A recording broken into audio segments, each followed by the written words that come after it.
Delfi vormel 1 podcast ringiga ees. Stuudios on saatejuhid Kaspar Ruus, Kaspar Kütt ja vormeliekspert Tarmo Klaar. Ja tervist, head kuulajad, käes on 17. märts ja eetris on taas ringiga ees saade, et rääkida Austraalia GP'st ja vormeliteemadest lähemalt. Minu nimi on Kaspar Ruus, minu vastas istub vormeliekspert Tarmo Klaar. Tere! Ja diagonaalis isakanud F1 fänn Kaspar Kütt. Tervist! No, Austraalia GP on läbi natuke rohkem juba 1,5 päeva tagasi, võib öelda. Lando Norris võitis, ma ütleks niimoodi, et mälu on küll muidugi alati lühike, aga mul ei meenu lähiajast, ütleme, avaetapp, mis oleks nii palju sükest haipi kogu aastaks tekitanud. Jah, suures plaanis küll, ütleme nii, et kuna me oleme siin viimased, mis me oleme, 3 hooaega saime Max Verstappeni show'd on ju avaetappidel, mis olid niimoodi omamoodi kurja kuulutavad, siis igasugune vaheldus on teretulnud avaetappidele ja muidugi ka see, et me oleme üle pika aja olime Melbourne'is, Austraalias avaetapiks, erinevalt siis, kus me siin vahepeal, ma ei mäletagi, Bahreinis ja muud, ei vist, ainult Bahreinis.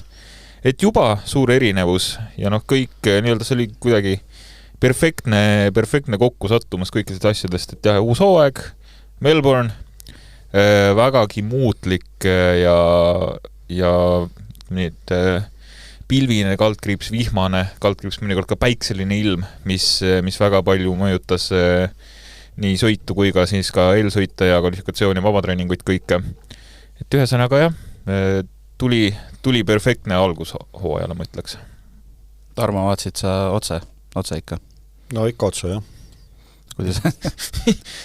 Kelleks sa meid pead, jumala eest? No igaks juhuks, ma vaatasin ka otse. Kuidas sul on? Vaata, vanainimesel läheb uni ruttu ära. Tõsi. Või vara. Ja õhtul varakult nii-öelda, et valmis olla hommikul. Jah. Et kuidas sul on? Läks, ma ei tea, tuhin ootus, mis nüüd see aasta saama hakkab, kasvas veelgi?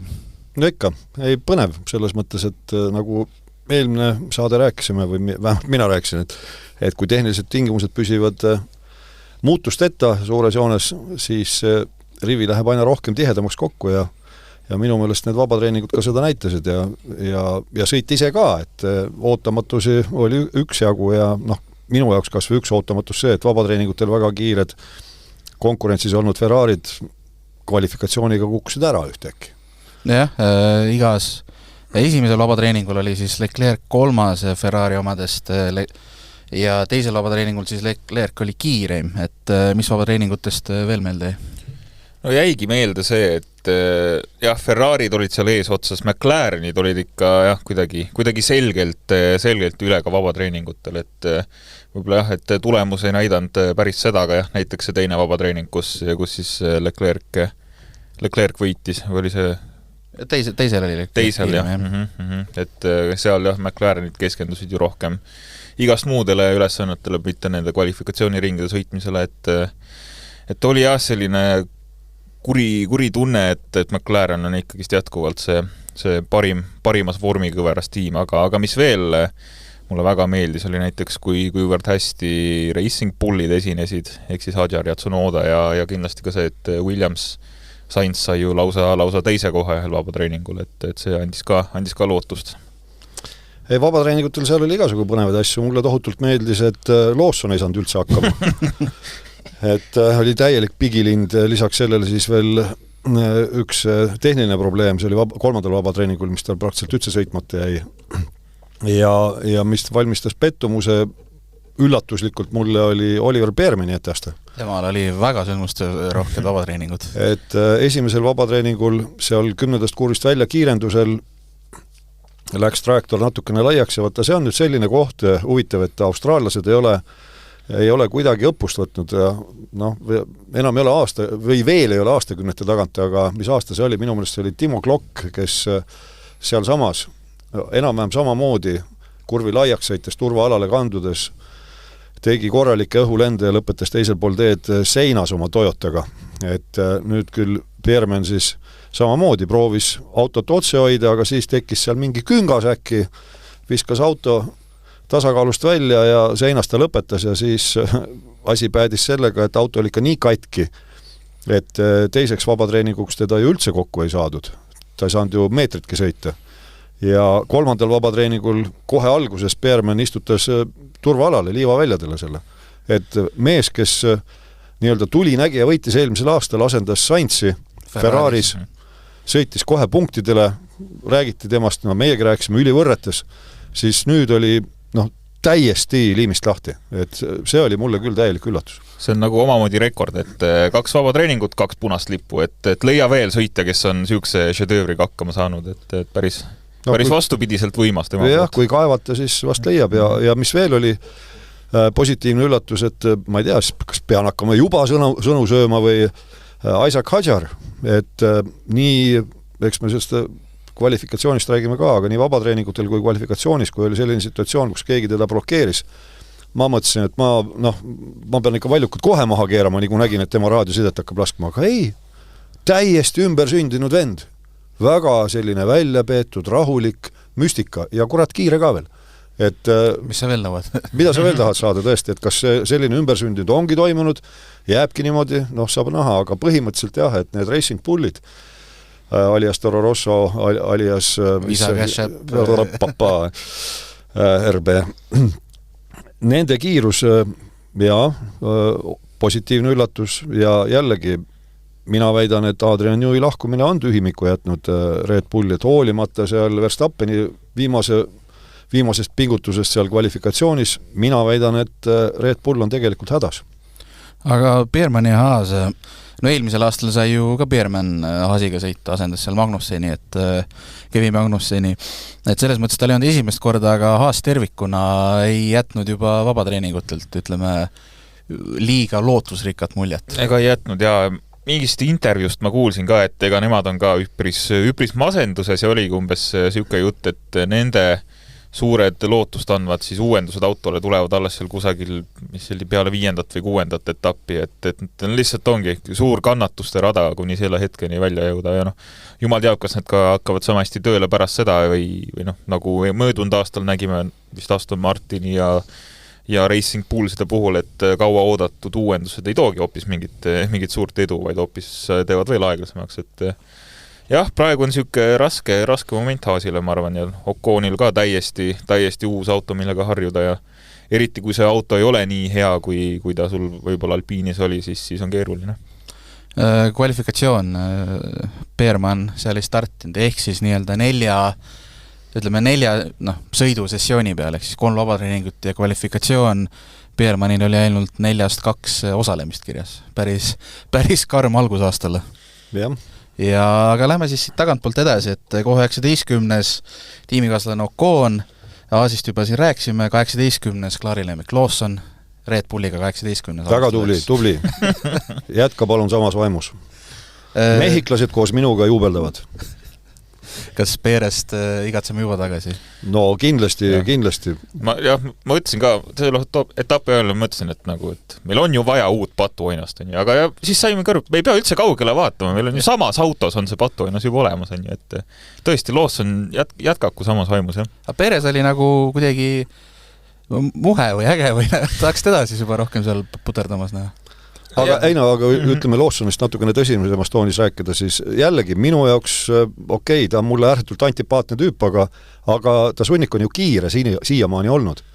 Et mis seal nüüd siis valesti on läinud?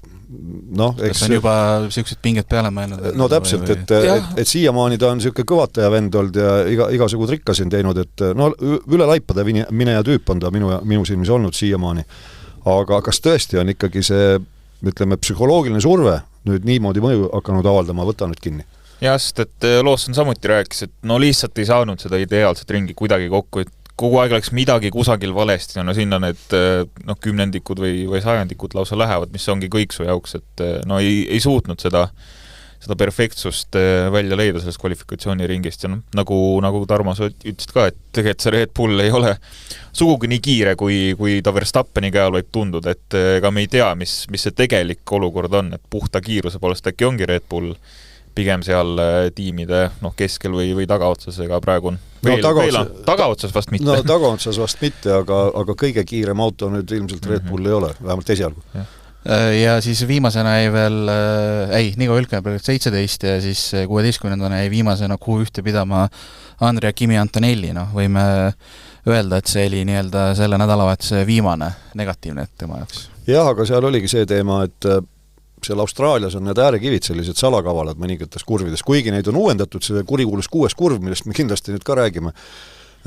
Seal on äärekivi on muudetud natukene seda välimist, seda teine kalle antud, et ta nii palju põhja ei lõhuks ja 6. kurvis on siis kaitsepiire ka kaugemale viidud.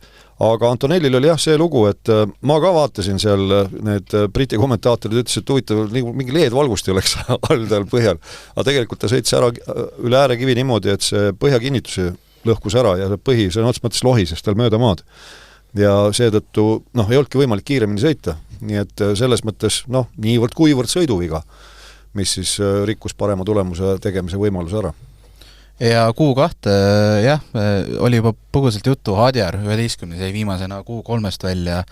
Mõlemad Aston Martinid, Alonso, Stroll 12-13, Jack Doohan Alpinis 14, Portoleto 15, et mind võib-olla kõige rohkem üllataski see, et Hadjar jäi nii napilt välja see, et seal Aston Martinid ja üks Alpine on ja tegelikult Portoleto Sauberiga näitas, et ei ole see Sauber nii peksokott, kui need eelmine aasta olid, et kui eelviimasel etapil alles punkti konkurentsis olid. Jah, loodame ja Portoleto muidugi, nagu me oleme mitu korda rääkinud, et on ju järjest olnud nii Vormel 3 kui Vormel 2 maailmameister, et selles mõttes kiirust on absoluutselt ja kui sa ikkagi Hülkenbergist ka juba Etemaa ringid esimeses kvalifikatsioonis, siis näitab juba midagi, et jah, praeguse seisu järgi tundub et Haas on see kõige madalamas seisus auto ja Sauber või siis Kik Sauber on, ütleme nii, et lootust on, et võib-olla ei ole niivõrd kriitiline, kui meie siin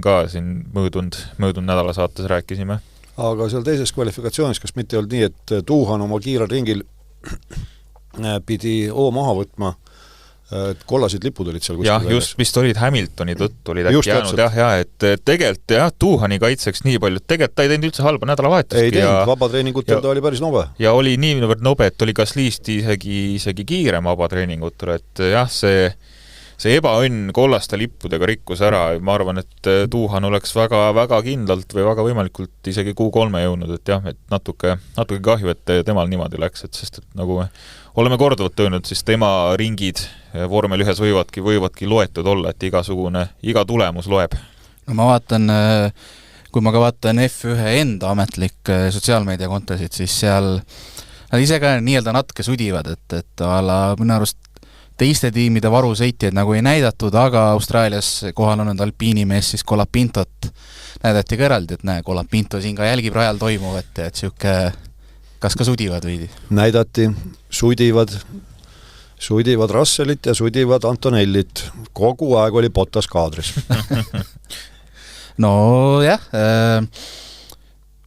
Q2-st ei olegi vist. Aga nii palju, et Bottas kaadris oli vist sellepärast, et taheti näidata Toto Wolfi, aga Bottas lihtsalt seis kõrval, et ta oli siuke manus seal juures lihtsalt. Pluss Bottas on praeguseks juba pool austraallane enam-vähem. Ja võib-olla oli ka vaja näidata austraallastel, et aukodanik on ka kohale tulnud. Blond mullet, vunts ja tal on vist Austraalia elukaaslane.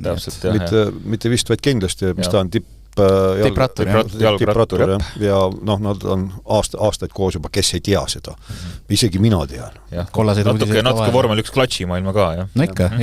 Äkki peaks uue rubriigi tegema. Jõuame. Nii, Q3 McLaren, kaksikvõit kvalifikatsioonist, Norris esimene, Piastri teine, ei olnud üheski otsast üllatav. Julgen väita. Ei olnud üllatav ja paraku ei olnud üllatav see, et Norris siin tsipa kiirem ikkagist oli, sest et terve nädalavahetus on tal ikkagi see kerge eelis olevat olnud ja Piastri poolt ma ütleks, et hea töö, et ta isegi nii väikse vahega teise koha sai, et mis ta oli seal alla 1/10 kindlasti, 0,08 midagi, igal juhul siin ei olnud mingit küsimust ja suures pildis ka ütleme nii, et Verstappeni 3. koht ei ole sugugi üllatav, no Verstappen oma tasemega tassib välja lihtsalt. Ma ütleks nii, et ta saavutas maksimumi, mis ta antud autoga võib-olla tõesti teha võib, aga jah, üllatusid tulid sealt tagantpoolt, et Hamilton ja Leclerc siis Ferrari mehed nii madalad olid. Ja ka siis muidugi see, et Tsunoda ja Albon täiesti supertööd tegid 5. ja 6. kohal. No ütleme see, et Albon oli sellel 6, seda me ju spekuleerisime ka, või vähemalt mina, et ma eeldasin, et ta selline mustobune on, või võib seal, ütleme, mis on see 10 keskel seal olla, aga Tsunoda ju tunnistas ise, et ta ka ei tea, kus see ring tuli. Võtavad vastu. Ja, no loomulikult võtad vastu, miks ei võta, aga see Ferraride ärakukkumine kvalifikatsiooniks, see oli tegelikult hämmastav, sellepärast et just seal 3. kvalifikatsiooniperioodil, et kuidagi see auto ei liikunud kuskilt otsast, aga seal võis ka jälle see olla, samas sõit jälle seda väga ei kinnitanud.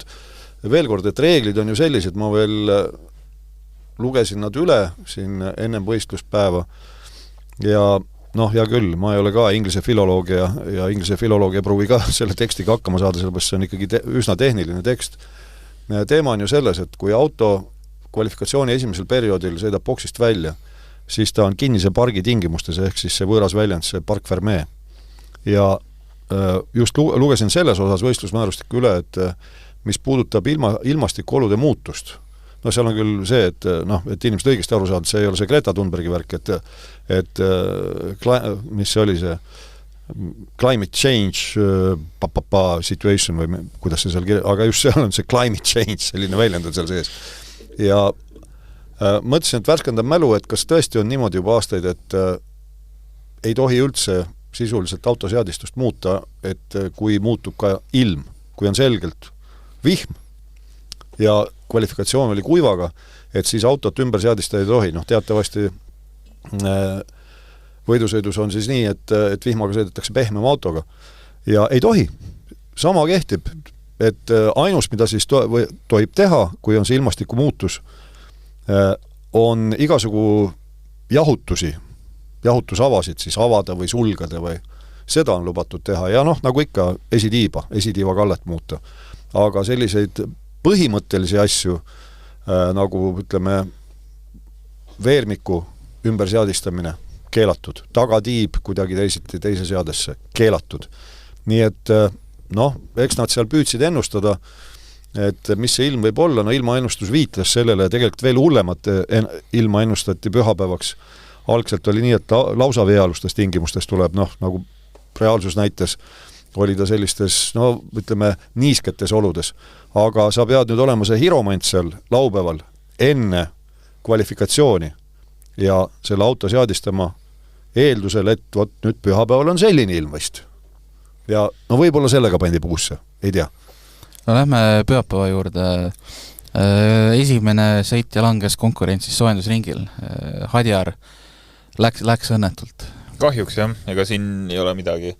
Kogenematus, puhas kogenematus, teadmatus, kus kohas ma peaksin nüüd natuke rohkem gaasi maha võtma, kus suruma pean on ja see kõik tuleb ajaga, ega siin pole midagi teha, et refid ju täiesti külmad ka, ega see jah, läks kahjuks nii Hadjaril ja ta oli ikka väga emotsionaalne ka pärast seda, ma kujutan lihtsalt ette kõik seda pinget, mis su peal on ju, et esimene etapp niimoodi luhta läheb, see on ikka valus. Tal oli vist pool suguvõsa sinna ka kohal sõitnud vaatama ta debüüti ja muidugi see läks kohe, levis üle maailma, kuidas Lewis Hamiltoni isa läks teda siis lohutama, mis oli tore muidugi, aga see oli 100% kogenematus, et esimese ja teise kurvi vahel lihtsalt liiga palju gaasi külma refiga ja läinud see auto oligi ja see oli ka ehe näide sellest, takkajärgi ta ise ka ütles, et see läks nii äkki, et päästa polnud mitte midagi võimalik.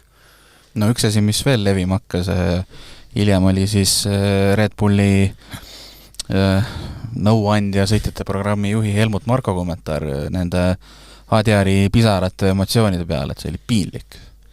Tead, jah. Ütleme, Marko ei üllata, aga jah. Võib-olla tuleks vaikselt ka nagu vanade kodu poole suunata niisuguseid asju.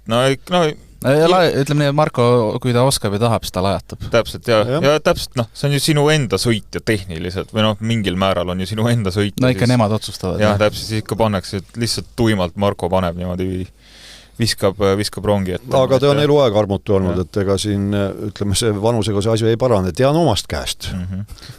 Aga jah, ütleme, et see kuidagi jälle näitab, mis Marko või siis Red Bulli suhtumine üldiselt Hadjarisse võiks nagu edaspidi olla, kui juba peale esimest etappi niimoodi tuimat tanki pannakse, nii et no see vist just see, et see emotsioonid näha oli nii, et jah, et mis tegema peab, täpselt, ilmselgelt, noh, et veidar.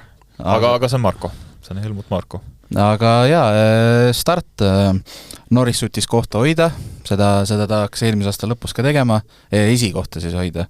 Aga Verstappen sai Piastriust mööda, kuid üsna peagi tulid turvaauto välja, sest Jack Doohani võistlus sai ka läbi. Jah, ühekaupa need uustulnukad hakkavadki langema ja täpselt sama sisuliselt, mis Hadjariga selles mõttes, lihtsalt natuke veelgi karmimalt, et Doohan ikka pani vastu seina ka, aga täpselt sama vajutas gaasi natuke liiga palju, refid ei olnud ikka piisavalt õiges temperatuuris ja auto oligi läinud, et jah, valus, taaskord topet laks Doohanile selle nädalavahetuse valude poolest ja noh, see ka ju, et kodupubliku ees tahaks head tulemust teha, aga siis juhtub nii. No tegelikult siin ma ei ole suga võib-olla päriselt nõus, et ta vajutas gaas liiga palju, et kui seal lasi autokaamerast ka seda koos heliga, siis ja takkajärgi, Martin Brandl seal ka spekuleeris, et võis olla see, et selles mõttes sõiteviga, et seal mingisugune, ütleme, mootoriseadistus, veojukontroll on keelatud ju vormel 1 aastaid juba, aga seal võis olla oludele mingi sobimatu seadistus, mootoriseadistus, sellepärast, et see spin tekkis tal ju sirgel lõigul, seal on küll looklev osa, aga ta sõitis ju sirgelt ja pärast käiguvahetust. Et see, ja see jutt ka vahepeal seal, et sattus valgele joonele, kuulge see Albert Parki ringrada on valgeid jooni täis, siis nad oleks pidanud seal kõik pillapalla olema, et see nüüd ka päris ei päde. Aga siin, summa summarum, ma arvan, et võime jälle selle kogenematuse arvele kirjutada. Aga siis turvaauto taga järgmise ringil, ütleme, kogenematuse taha ei saa kirjutada Carlos Sainz. Saab, tal ei ole kogemust selle võistkonna selle autoga. Tõsi, seda küll. Kusjuures tegelikult võistkond tunnistas, et kes siis ei näinud sõitu, siis viimases kurvis, valetan räigelt, eelviimase ja viimase kurvi vahel, sellel sirgel jupil läks äkki käest ära Sainzil turvaauto taga loksudes ja seal siis tiim ka takkajärgi tunnistas, et nad uurisid, sõitjaviga ei olnud, aga mina väidan, et see on umbes nii, et õliviga ei olnud, et tegelikult nähtavasti jälle see, et ei ole päris kodus Sainz nende Williamsi igasuguste seadistustega seal rooli peal, et jälle, kas tal seal samamoodi mingi mootoriseade oli vale, igatahes tiim pärast ütles, et sõitjaviga ei olnud, see oli tehniline probleem ja me teame edaspidi, kuidas käituda, loodame. Aga millega Sainz korvas kõik ja seda ütles pärast James Vowles, neil oli uus tiimistrateegia. Üllatus. Neil oli võistlusinsener, Carlos Sainz oli seal. Ei, võistlustrateegika. Või strateegika. Selles mõttes ju Sainz jätkab oma rolli, et ta teebki vormel 1 2 kohaga selles mõttes, nii sõitja kui ka strateegia, et see on alati nii olnud. Kusjuures tegelikult tõesti see oli märkimisväärne, et võistluse järgsel pressikonverentsil pidas tiimipealik vajalikuks selle ise välja tuua. Nii et jah, kõik mäletame ju seda 2023 Singapuri GP-d ja sealt on, ma eeldan, ainult paremaks läinud asi. No ja ikka kogemus ikka õppida aastatega, kuidas seda teist tööd ka teha, jah. Aga peale seda siis läks 6-7 ringi, turvaauto tuli tagant ära, võistlus jätkus, et ütleme esiotsas Norrisel oli asi kontrolli all, enam-vähem suut koht, jah. No ütleme nii, et jah, et kuidas see edasi läks, et Norris, Verstappen ja Piastri panid tuimalt ajama, nemad olid omas võistlusklassis selles mõttes, et vahed olidki seal, mingi moment oli natuke üle sekundi kahe vahel ja siis oli jälle vastupidi, aga Norris hoidis sisuliselt kontrolli alles, jah. No ütleme, nii palju kui mul silma jäi ja mis minu spikker ütleb, et kuni 14. ringini, et siis ütleme 8. ringist hakkas võidusõit jälle pihta, turvaauto oli eest ära läinud 7. ringi lõpus ja siis 14. ringil Antonelli sai Hülkenbergist mööda, aga enne seda, mis tegelikult siin võistlusel oli mitu üllatavat momenti minu jaoks, aga see esimene üllatus oli nüüd DRS-i lubamine 12. ringil, kui oli näha, et on tekkimaas kuiv sõidujoon. Sellist asja pole varem olnud. Et nii märgades oludes, kus tekib ainult kuiv sõidujoon, lubatakse DRS-i kasutada, mina küll ei mäleta. Muidu on jah, nii et kui on juba ära kuivanud rada, kui on selgelt näha, et meil on nagu, meil on ainult üks sõidujoon, et meil nagu terve rada saab kasutada, aga siin oli jah, et ma ei tea, miks FIA tegi seda, kas tahtsid jälle vürtsitada kunagi põnevust lisada, aga, no kindlasti, jah. Aga see on sisuliselt, see on sõitjate ohtu seadmine natuke selles mõttes, et no nad on maailma parimad autojuhid ju. No on, selles mõttes keegi aga teevad apse. Ja võidusõit ongi ohtlik. Keegi õnneks surma ei saanud teile, nii et võib-olla õigustatud otsus, aga jah, huvitav otsus. No siis oli ju. 17. ringil siis Piastri, kes oli nii-öelda momentumit saamas või kiirusega võib-olla isegi tol hetkel juba kiirem vend, et Verstappenil korraks lasi natukene laiaks või pikaks ühe pidurduse ja sellest piisas Piastri mööda, kuigi ma eeldan, et ta oleks nagunii temast varem või hiljem möödunud. Aga enne seda veel tegi Antonelli spinni ja jätkas ja kaotas ainult ühe koha, et ta oli just paar ringi varem oli Hülkenbergist mööda saanud tõusnud 12. ja siis ta tegi selle pirueti seal 3.-4. kurvi vahel, aga tema õnneks, seal on siis see turvaala tekitatud parklast, tähendab autoparkla, mis on asfalteeritud ala. Et see oli väga oskuslik piruett seal, kõik 360 kraadi ja sõit jätkus. Et selles mõttes oli väga äge ja 16. ringil hakkas reaalselt tibutama vihma, nii et rada hakkas niimoodi libedaks minema, aga jah, see Piastri möödasõit Verstappenist oli ju meil ülendav. Absoluutselt, jah. Aga selles mõttes jah, et nagu sa ütlesid, ilmselt Piastril oli selles mõttes rahu majas, et ta teadis, et küll ta oleks niikuinii mööda saanud ühel hetkel, eriti just selle DRS-i abil. Aga siis hakkas Piastri päris jõudsalt ka Norrist püüdma ju. See oli seal kuskil 30. ringi lähedal enne seda. Ja siis F1 TV kommentaatorid ka hakkasid juba spekuleerima, et ei tea, kas tulevad tiimi käsud, et oleks natuke ebameeldiv, kui juba esimesel etapil neid antaks, on ju, aga siis tulid ja umbes niimoodi oligi, et minut pärast seda, kui kommentaatorid olema jutu ära rääkinud, siis tuli see McLaren Team Radio, on ju, hoidke positsioone. Ja siis, mis see Piastri ütles, et ma olen küll kiirem, aga siis oli see vist äkki paar ringi hiljem, väike siuke aps tuli ja vahe kasvas paar sekki. Ja sel hetkel jõudis eetrisse uus raadioside, et võite jälle mööda sõita. Ja seal mul on nüüd natukene siin peas segadus, kas kommentaatorid peilisid selle kuskilt välja või vaata, Zac Brown, see brigaad, keda mina kuulasin selle F1 TV-s, nendel oli tihti peale Zac Browniga, ehk siis selle McLaren tiimipealikuga reaalajas ühendus ja siis kuskilt jooksis see läbi, et milleks selline korraldus, et hoidke positsioone, kuna nad jõudsid ringiga mahajääjatele järgi. Haasidele vist. Et siis rahulikult neist mööda saada. Ja. No mina ütlen selle peale, et loll on see, kes põhjendust ei leia. Ja seda tundub nii elementaarne asi, mida toitud teevad. Miks sa pead eraldi täpsustama seda, et hoidke kohti? Seda Brown ütles jah, et mõlemad sõitsid keerulistes oludes väga kiiresti ja me Andreas Stellaga, kes on siis tiimipealik, mis see Brown ise on, tegevjuht, CEO, et vaatasid mõlemad koos, et las nad nüüd hoiavad. Aga ütleme, seal selleks ajaks siis oli Antonelli tegelikult tublit tööd teinud, et hoolimata oma ekskursist sinna rajaperve vahepeal turvaalale, sai ta uuesti Hülkenbergist mööda ja 22. ringil tõusis juba 11.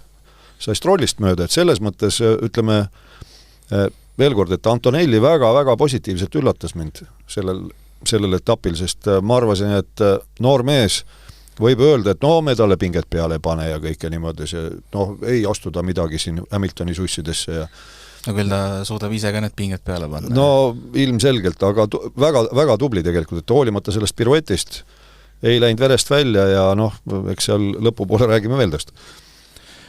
Kas igastahes kogu selle sõidu vältel ei jõle palju ka seda, kas tuleb vihma, kas ei tule vihma, mis klassi vihm on, klass 1 räägite enamasti. Kusjuures see siis, nagu ma saan aru, me Kütiga koos vaatasime F1 TV peal. Kusjuures?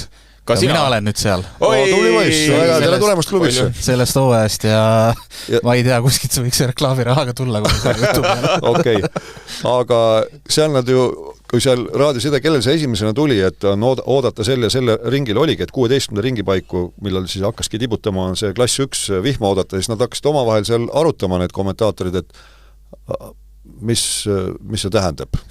Seda oli nii tore kuulata, et muidu arvad, et oi, nemad seal välismaal, nad seal SkySafe ühes, nemad teavad ikka kõike kohe. Mitte puhvigi ei tea.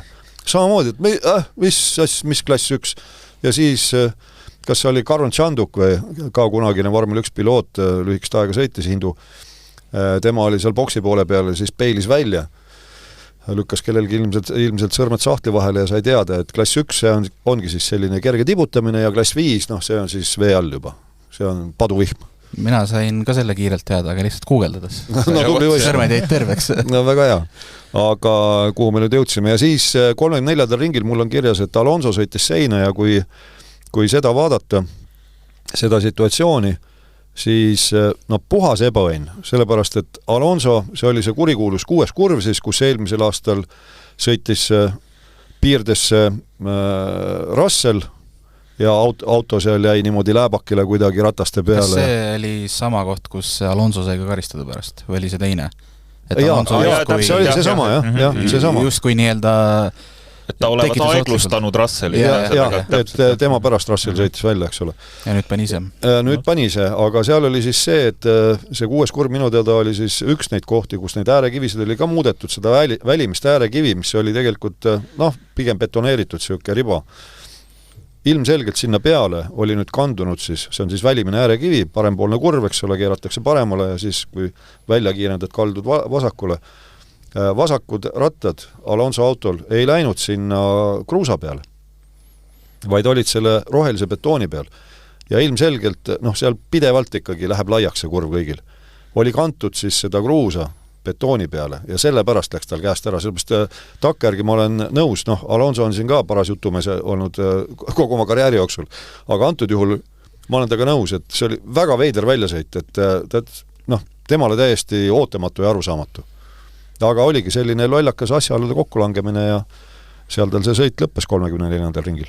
Ja siis tuli taas turvaauto. Aga enne, kui me võistluse lõppfaasi juurde lähme, siis minu jaoks kõige kurja kulutava moment sellest tervest sõidust oligi, et sellest hetkest, kui Piastri siis Verstappenist mööda sai ja 2 McLarenit hakkasid nagu oma sõitu tegema, siis see, kuidas nad sisuliselt iga ring sekundi võrra tõstsid oma edu siis 3. koha Verstappeni ees, et ütleme, et tundub natuke kurja kuulutav, et kui see on nende nii-öelda normaalne tempo, et siis kui kõik sujub, siis nad on sisuliselt sekund kiirem ringi peale, siis see on päris ohtlik.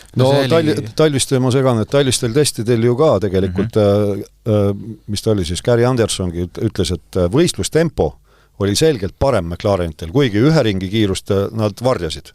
Seepärast mõlemad katkestasid oma hästi kiired ringid talvistel testidel, aga seda oli näha, et kui need pikki otsi sõitsid, siis nende tempo oli selgelt kiirem kui teistel. Ja see tempo, tähendab see periood, kus see vahe läks 15+ sekundit, see oli ka nii-öelda kogu sõidu kõige kuivem periood. Täpselt, kõige normaalsem sõit. Muidugi, siin me võime jälle spekuleerida, et mis seadetes kellegi auto oli, et millist ilma oodati pühapäevaks. See on ka veel selline ehku-kehku, et ilmselgelt McLaren on igatepidi ülikiire. Sõltumata teiste seadistest, see oli minu süvaanalüüs jälle. Ja, väga õige ja teisipidi jälle, et meeskond tegi väga head tööd, kokkuvõttes. Aga siis oli ju selline huvitav moment seal, et kui Alonso sõitis seina, siis tuldi neid kiilasrehve alla vahetama kiirelt, kui ma õigesti aru saan. Riburada pidi. Ja oli küll, turvaauto oli algas suur rehvi muutmine või rehvide vahetus. Ja rataste vahetuseks läks. Ja siis see, et mis ilm nüüd on, mis klass tuleb ja millal tuleb. Kes riskib on ja kes siis... Ja millise kõvadusega rehvi jälle alla panna, et ma vaatan siin, Tsunoda läks kõva rehviga, Albon keskmise kõvadusega, pehmet ei pannud keegi, Hamilton, Gasly, Antonelli läksid kõvaga ja siis pärast neid ring hiljem tulid Norris, Piastri, Verstappen, Russell, Leclerc. Ja seal oli ka selline, et Verstappenile pandi ka kollase sõõriga keskmise kõvadusega rehv ülejäänud brigaad seal Norris, Piastri, Russell, Leclerc, nemad läksid jälle kõvaga. Ja kusjuures see on huvitav, et Alonso auto oli seal seinas terve ringi, ennem kui turvaauto kutsuti rajale. See oli ka jälle minu jaoks huvitav ja nüüd jõuame selleni, mis oli ka minu jaoks huvitav, aga paljude arvates, ma arvan, ajan ma täitsa patu juttu, väga positiivne, et ei pandud punaseid lippe välja, puhas Ameerika, omanikud on ju tegelikult ameeriklased. Et nii nagu Indikaaris, tänavarajal keegi sõidab seina, kohtinikud näitavad nii, nüüd hoidke eemale, turvaauto on rajal ja tulebki see auto teisaldaja. Noh, ja küll, vormel 1 on see platvormauto, Indikaaris on teisiti, ta on siuke kastikas, millel on kraana küljes, eks ole, siis riputatakse kraana konksu otsa see puruks sõidetud auto ja viiakse minema, eks ole.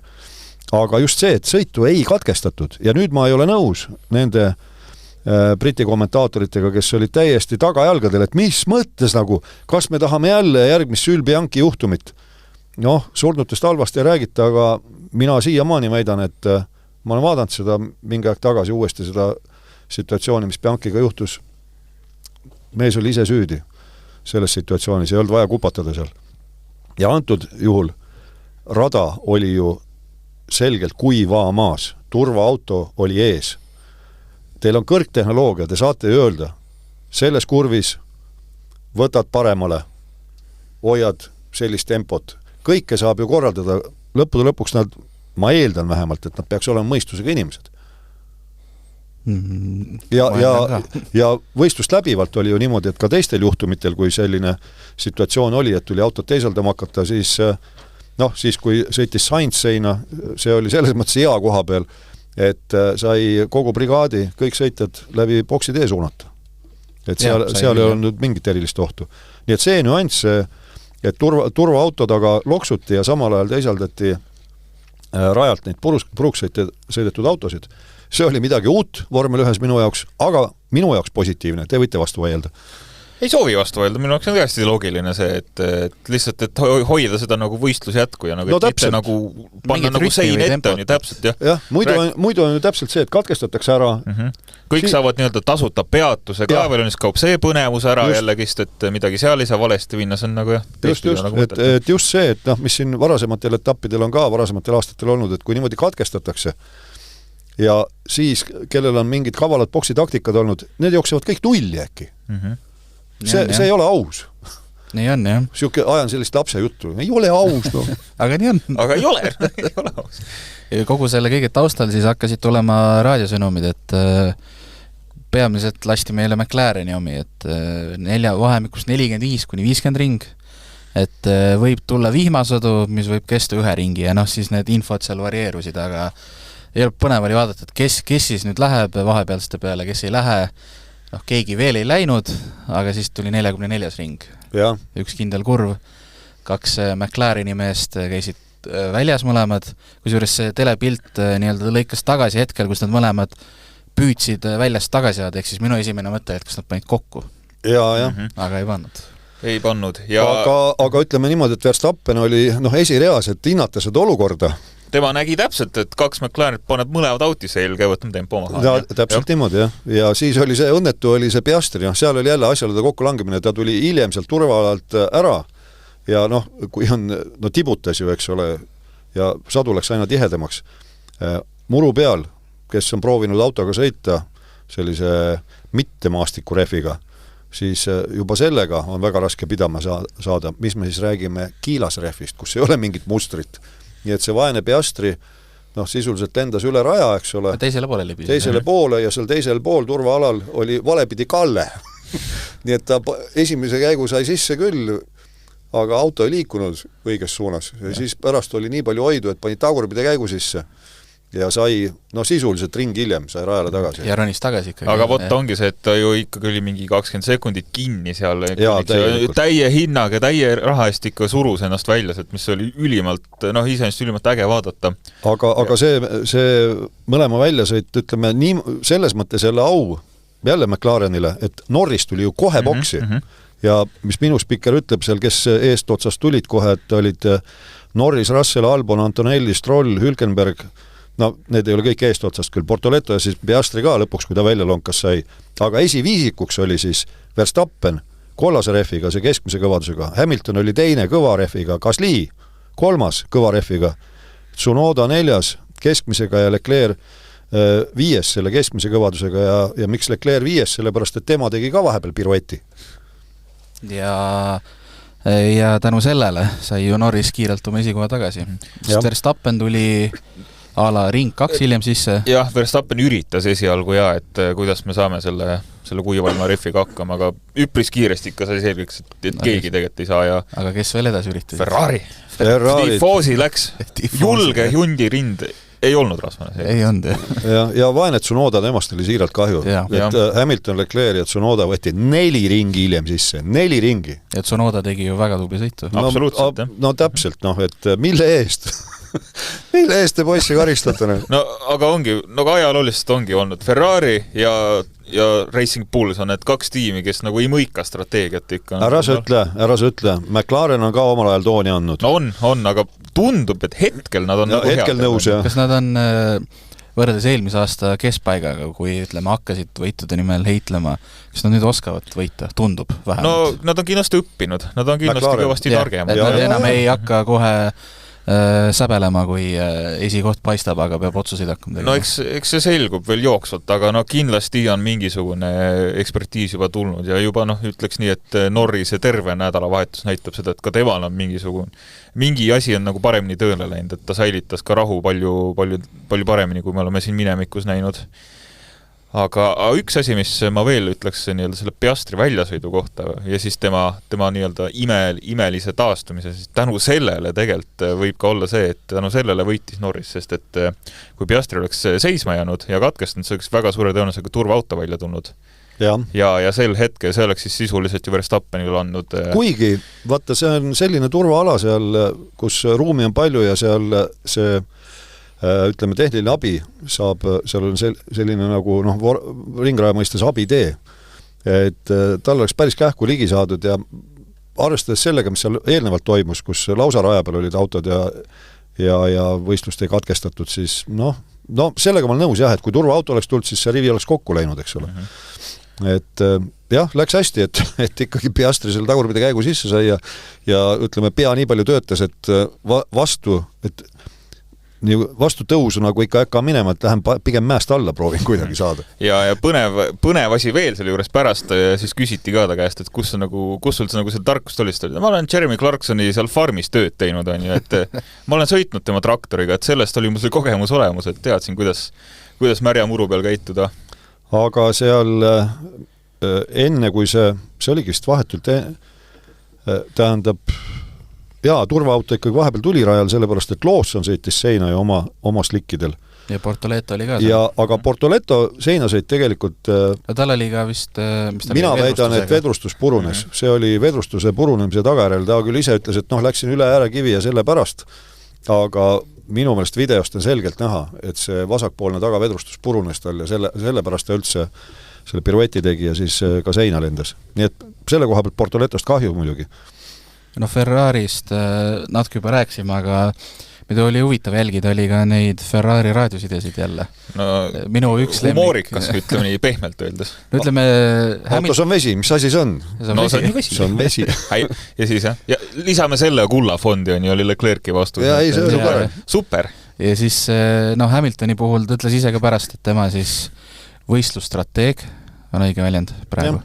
No jah, see on tema võistlusinsener, kes on ühtlasi ikkagi see tema võistlusinsener, kes edastab informatsiooni.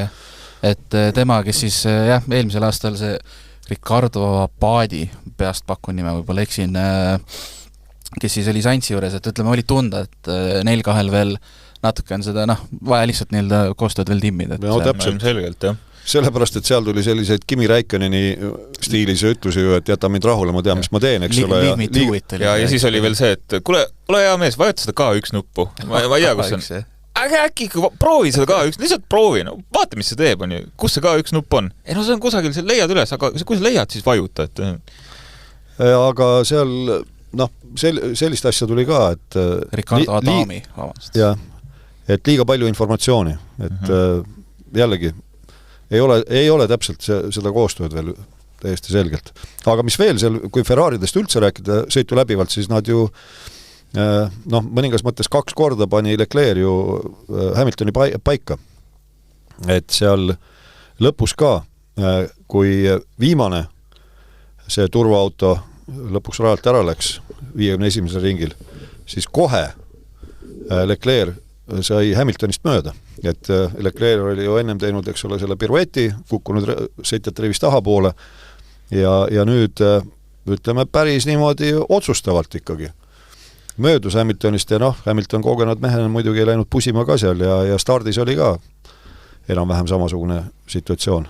No Hamilton ütles pärast ka, et tal oli tema jaoks vihmas Ferrari käitus täiesti teistmoodi, kui ta varem on harjunud, et vormel vihmas käitub. Et ühesõnaga tal oli väga siuke õppimisralli nädalavahetus. Ja arvata võib, jah. Sest ta küll on seal Fioranas vist sellise natukene niiske rajaga sõitis, aga selle Ferrariga ta päris märjal rajal sõitnud ei ole. Aga viimastel ringidel, eks te räägite oma juttu, aga minu jaoks see oligi viimasel ringil, oli nagu võistluse selline pärl täielik, Piastri möödumine Hamiltonist. Jep, taaskord ei räägi teist juttu. Ikka võimas. See on see ülikiire kurvide kombinatsioon, see S-kurvid 9-10 ja seal minna väliskurvis, seal 9 on vasakule ja 10 on siis paremale ja seal vasakus kurvis jääda väliskurvi ja hoida oma sõidujoont ja see on väga kiire kurv, et super. Jah, ma arvan, et Piastri oli nii püha viha täis, on ju nii enda peale kui ka võib-olla ka tiimi peale natuke, kõik mis vähegi saab, et ta pani tõesti kõik endast pani sellesse mööda sõitu, et see oli jah. Kas sa seda tiimi arvad, et selle nii-öelda tiimikeskuste pärast? No ja võib-olla, sest et täpselt sel hetkel, kui see tiimikeskus andis, oligi näha, et Piastril nagu mitte ainult, et hoogaks vaid kui üldse tema nii-öelda see, kuidas siis öelda, nagu flow või nagu nii-öelda tema tsoon kuidagi nagu katkes ja ta ei, läks ikka aega, et see uuesti üles rütm, väga ilus eestikeelne sõna. Samas jälle, kui ta pärast seal oma seda piruetti sai need järgmised jalavarjud alla autole, siis ta oli selgelt kiirem kui Norris, kuigi ma usun, et Norris kontrollis rohkem olukorda Verstappeni vastu seal, et ma ei arva, et oli mingisugunegi võimalus, et Verstappen oleks võitnud seekord. Ma olen üsna veendunud selles. Ja Verstappen viimastel ringidel oli lähedal, oli DRS-tsoonis ka kohati, aga ütleme päris nagu möödasid üritusi tegelikult ei jõudnud. Ei jõudnud, jah. Lihtsalt, Norris täpselt kontrollis, terve aja tegelikult kontrollis seda sõitu küll, ma ütleks. Ja minu mõelest ka. Ei olnud mingit kahtlust, kas ta võidab ära. Aga Piastrist nii palju vihaks, ma nüüd ei usu, et ta päris vihane oli, aga lihtsalt tal, ütleme, ta saigi selles hea sõidurütmi tagasi, eks ole, ja siis, kui turvaauto läks 51. ringil eest ära, 58 ringi kokku sõideti, siis ta oli ju 13.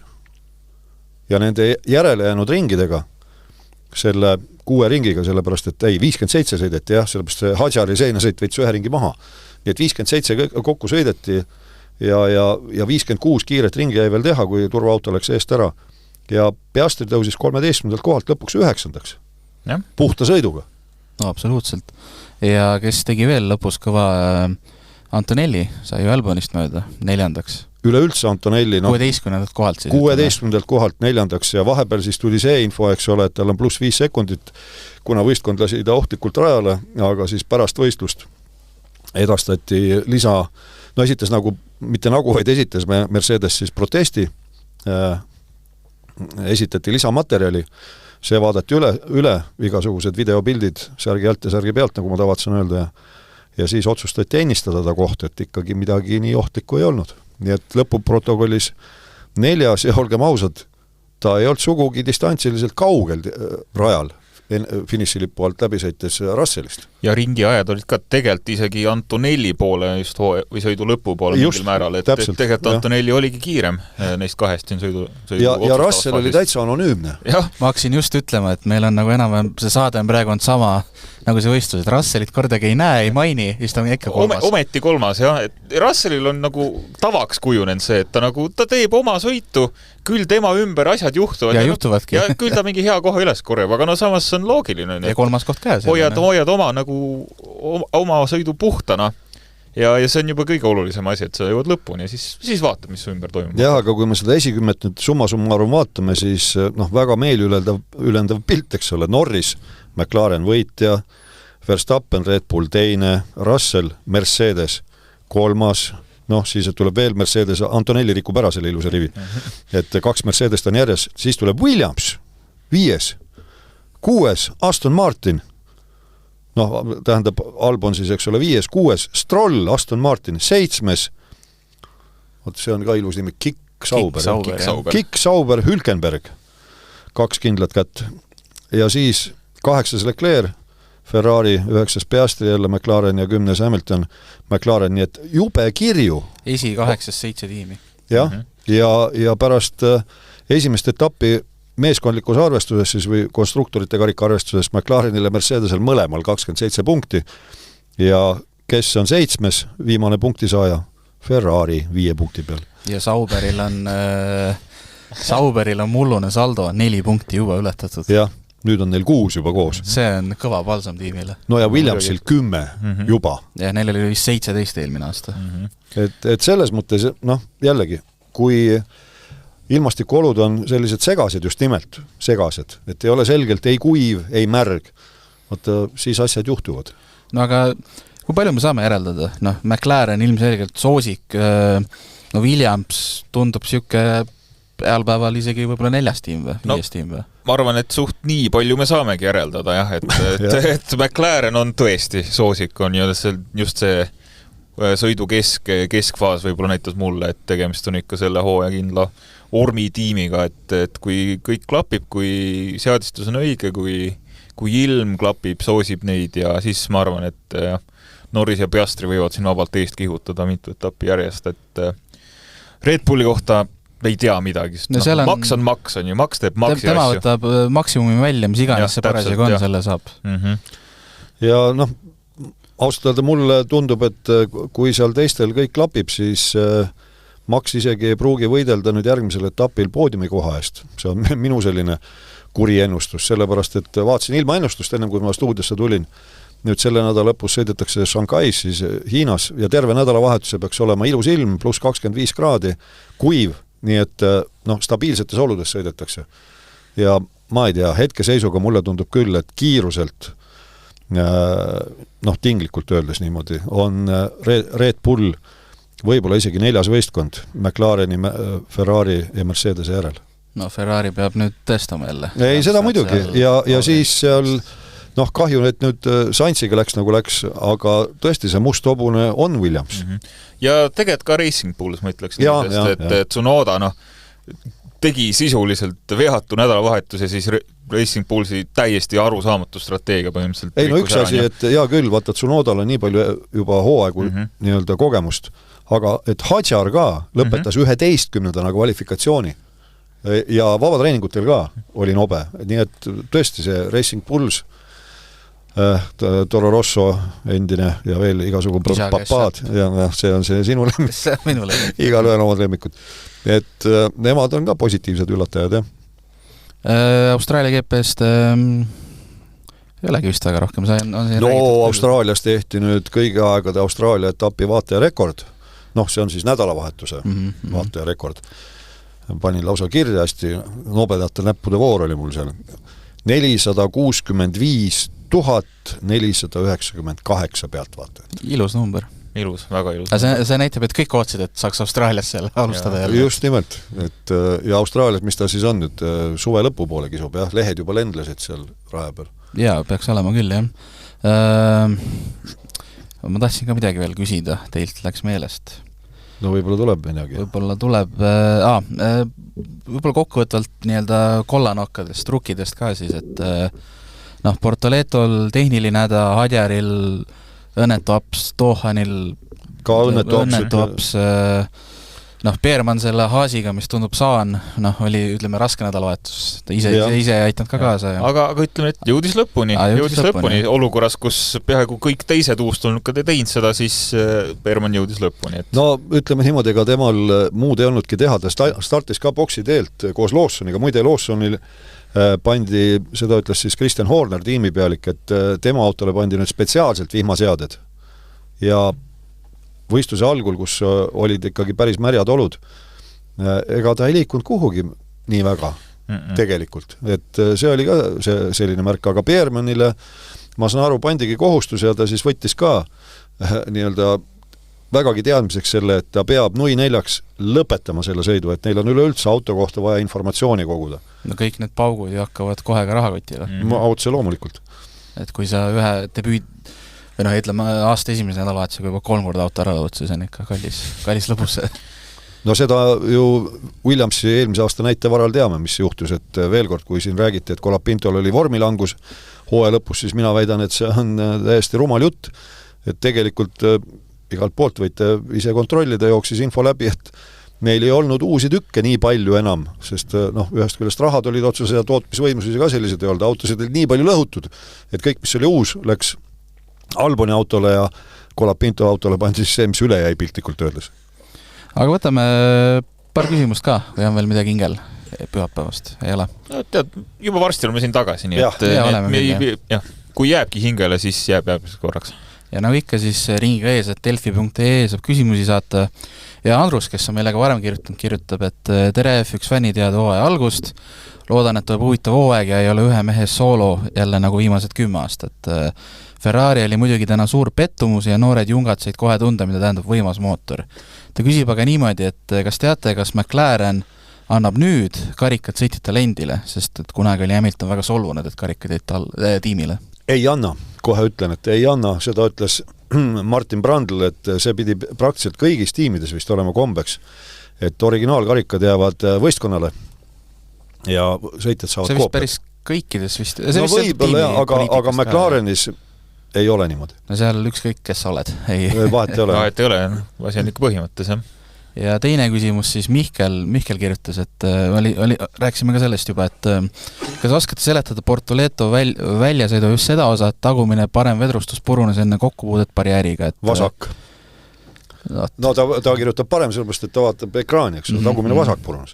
Et kas tegemis võis olla lihtsalt juhusega või on Sauber nii kehv arendustööd teinud, et rattad veidi suurema külgkoormuse puhul ei püsi auto küljes? No vaata, me ei tea täpselt, mis seal ennem võis juhtuda, tegemist oli ju linnarajaga.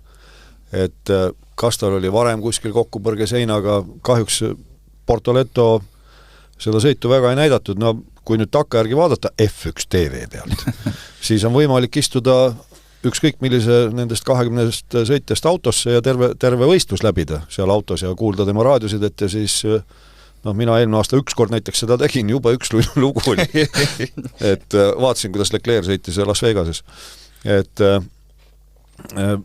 sealt võib midagi näha ja kuulda, et kui ta ikkagi seina sõidab, siis nii, et ta ise ka aru saab, et ta seina sõitis ja jätkab, siis tavaliselt raporteeritakse võistkonnale, et nüüd seal kurvis kas riivasin või sõitsin tugevamalt selle küljega, tolle küljega või siis kui on hästi rajult üle äärekivi sõidetud, et nüüd põhi sai viga või et seda saaks sel viisil selgeks teha, aga ma kahtlustan küll, et seal ei ole mitte konstruktsiooni viga, vaid võis olla mingisugune varasem vigastus, aga see on puhtalt minu spekulatsioon. Aga ma arvan, et tõmbame sellega siis joone alla, et nagu juba reklaamitud järgmise nädala esmaspäeval uuesti eetris, siis on siis Hiina GP oli vahepeal ära olnud selleks ajaks. Päris ringrajal. Ja seniks kõik head.